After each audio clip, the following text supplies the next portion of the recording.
नमस्कार। RSCIT गुरुजी YouTube channel पर आपका एक बार फिर से हार्दिक स्वागत है।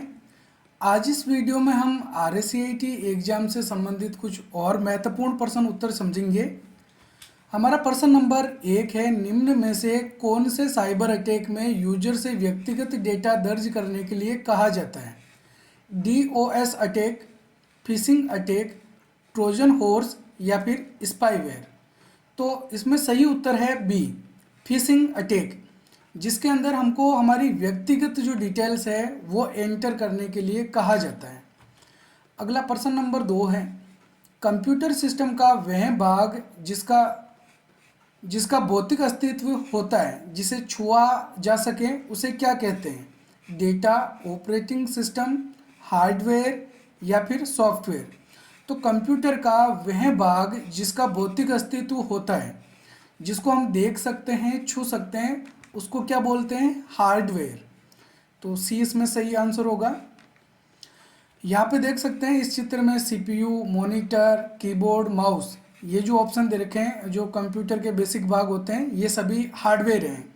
इनको देखा जा सकता है, छुआ जा सकता है, यानी कि इनका भौतिक अस्तित्व होता है। अगला प्रश्न नंबर 3, निम्न में से 1024 बाइट बराबर क्या होगा? 1 KB, 1 MB, 1 GB या फिर 1 TB। तो सही उत्तर है इसमें ए, 1 TB, सॉरी 1 KB। KB यानी किलोबाइट, MB यानी मेगाबाइट, GB यानी गीगाबाइट और TB यानी टेराबाइट। कल के वीडियो में हमने अच्छे से एक सारणी के माध्यम से इन सब के बारे में बताया था। अगला प्रश्न नंबर 4 है, टेक्स्ट को गहरा करने की शॉर्टकट कुंजी क्या है? Ctrl+A, Ctrl+D, Ctrl+I या फिर Ctrl+B। टेक्स्ट को गहरा करना, इसको हम बोलते हैं बोल्ड करना, और बोल्ड करने की शॉर्टकट कुंजी होती है Ctrl+B। तो डी इसमें सही आंसर होगा।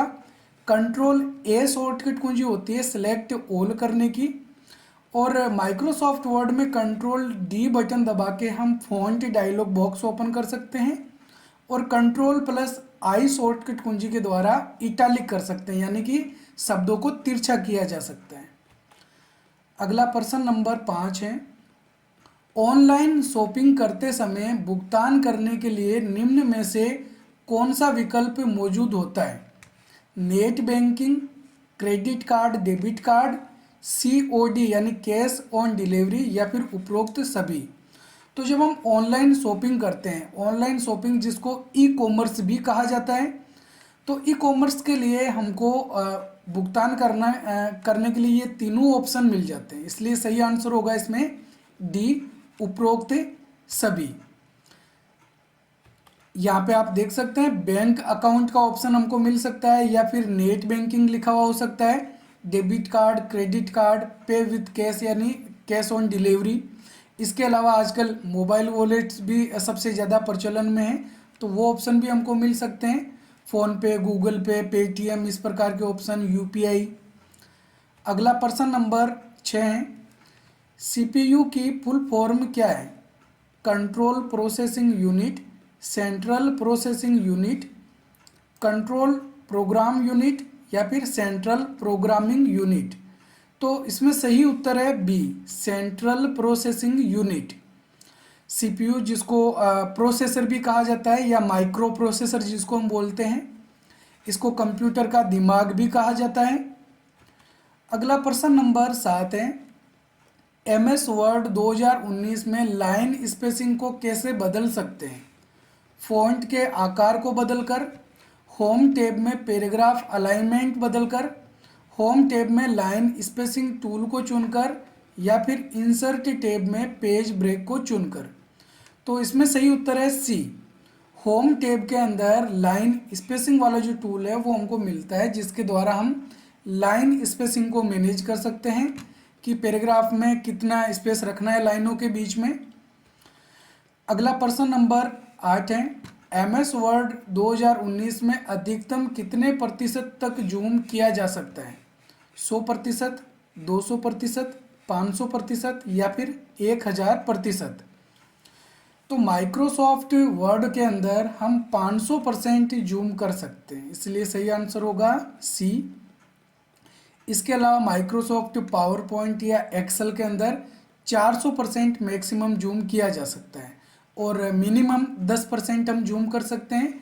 माइक्रोसॉफ्ट वर्ड में भी 10% ही होगा। अगला प्रश्न नंबर 9 है, निम्न में से कौन सा WPS ऑफिस का एक घटक है? एक्सेल, पावर पॉइंट, राइटर या फिर आउटलुक? तो इसमें सही उत्तर है सी, राइटर। WPS की फुल फॉर्म भी आपको याद रखनी है। W का मतलब होता है राइटर, P का मतलब प्रेजेंटेशन और S का मतलब स्प्रेडशीट। तो ये माइक्रोसॉफ्ट ऑफिस की तरह ही काम करता है। राइटर माइक्रोसॉफ्ट वर्ड की तरह, प्रेजेंटेशन पावर पॉइंट की तरह और स्प्रेडशीट एक्सेल की तरह काम करता है। अगला प्रश्न नंबर 10 है, निम्न में से कौन सा प्लेटफॉर्म शिक्षा से संबंधित नहीं है? मोक, कोर्सरा, USSD या फिर स्वयं? तो इसमें सही उत्तर है सी, USSD। तो ये जो पोर्टल है, ये जो ऑप्शन है वो शिक्षा से संबंधित कोई प्लेटफॉर्म नहीं है। आपको इनकी फुल फॉर्म भी याद रख लेनी है, मोक और USSD की। तो मोक की फुल फॉर्म होती है मैसिव ओपन ऑनलाइन कोर्सेज और USSD की फुल फॉर्म है अनस्ट्रक्चर्ड सप्लीमेंट्री सर्विसेज डेटा।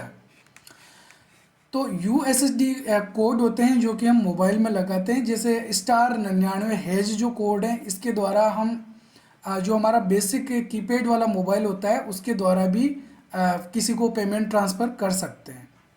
तो ठीक है, *99# जो कोड होते हैं उसके द्वारा हम बिना इंटरनेट के बेसिक मोबाइल से पेमेंट ट्रांसफ़र कर सकते हैं। तो वो जो USSD कोड होते हैं *99# होते हैं। तो USSD के अलावा ये जो तीनों ऑप्शन दे रखे हैं ये शिक्षा से संबंधित प्लेटफॉर्म होते हैं।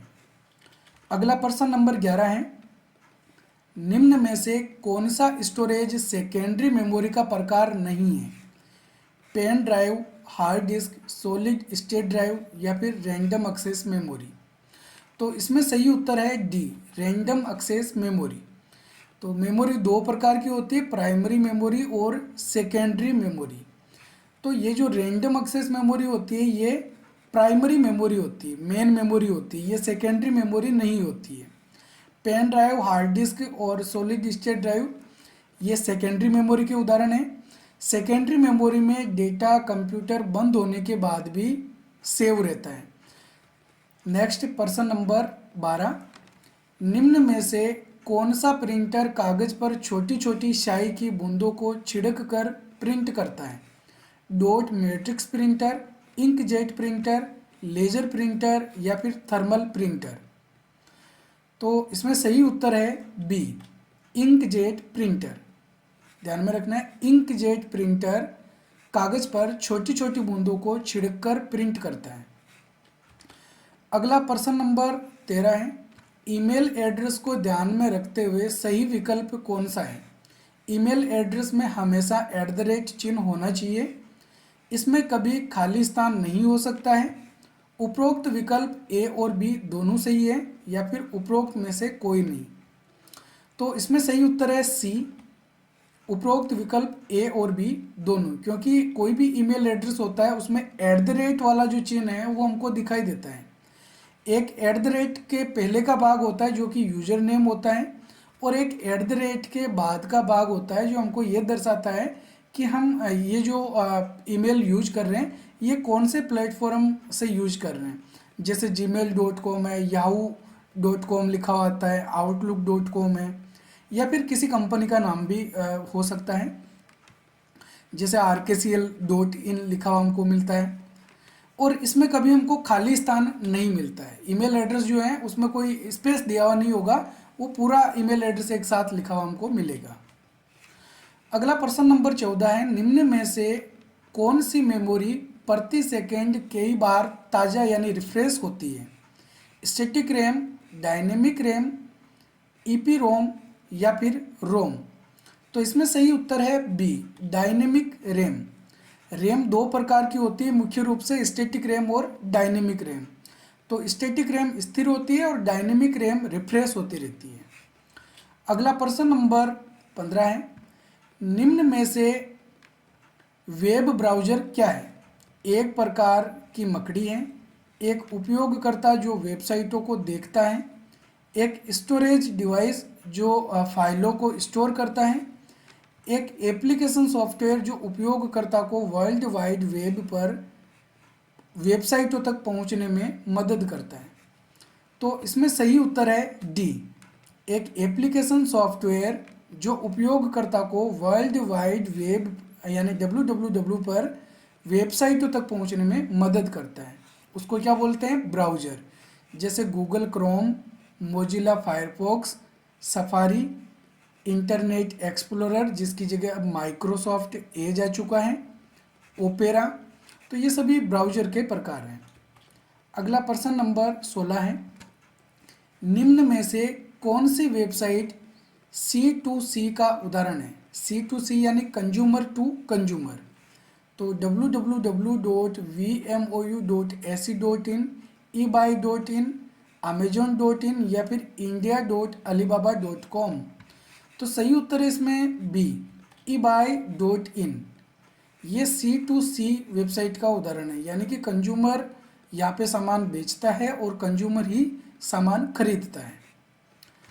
और जैसे amazon.in जो वेबसाइट है जिसे हम amazon.com या amazon.in, उससे हम ऑनलाइन सामान खरीदते हैं।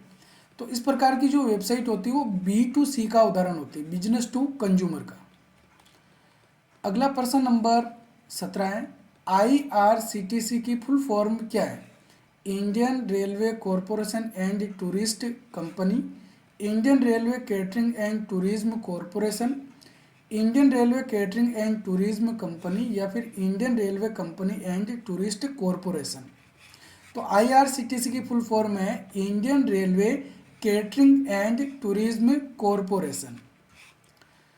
अगला प्रश्न नंबर 18 है, ऑनलाइन भुगतान करते समय सुरक्षा के लिए वेबसाइट पर आवश्यक रूप से ध्यान रखना चाहिए कि उपयोगकर्ता के ID और पासवर्ड दिखाई दें, भुगतान होने की पुष्टि नहीं होनी चाहिए, वेबसाइट पर HTTP और www होना चाहिए, वेबसाइट पर HTTPS और पेड लॉक होना चाहिए। तो इसमें सही उत्तर है डी, वेबसाइट पर HTTPS और पेड लॉक होना चाहिए। HTTPS में S का मतलब होता है secure, hyper text transfer protocol secure, और एक पेज लॉक यानी एक ताले जैसा चिन्ह जो है वो एड्रेस बार में होना चाहिए। अगला प्रश्न नंबर 19 है, इंटरनेट पर कंप्यूटर को किस विशिष्ट पते के माध्यम से पहचाना जाता है?